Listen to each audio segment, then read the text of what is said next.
Live न्यूजमध्ये आपलं सहर्ष स्वागत। मी पल्लवी माटे। आपण पाहत आहोत आजच्या विशेष ताजा घडामोडी।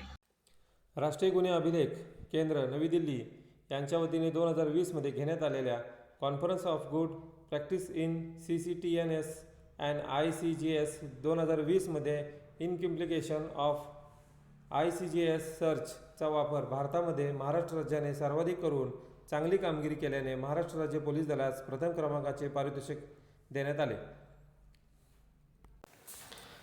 ही बाब महाराष्ट्र पोलीस दलासाठी अत्यंत अभिमानास्पदाची गोष्ट असून त्यामुळे CCTS अँड ICGS यामध्ये पोलीस हवालदार इक्बाल शेख यांनी महत्त्वपूर्ण योगदान दिल्याने राष्ट्रीय गुन्हे अभिलेख केंद्र नवी दिल्ली यांच्या वतीने विशेष पारितोषिकाने सन्मानित करण्यात आल्याने महाराष्ट्र राज्याचे तत्कालीन पोलीस महासंचालक श्री सुबोधकुमार जयस्वाल साहेब यांनी विशेष प्रशंसापत्र देऊन पोलीस हवालदार इक्बाल अब्दुल रशीद शेख यांचा योग्य पद्धतीने सन्मानपूर्वक गौरव करण्याचे आदेश यावेळी देण्यात आले।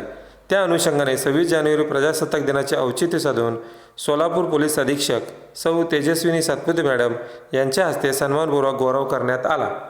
यावेळी सोलापूर पोलीस दलातील सर्व पोलीस अधिकारी वर्ग यावेळी उपस्थित होता।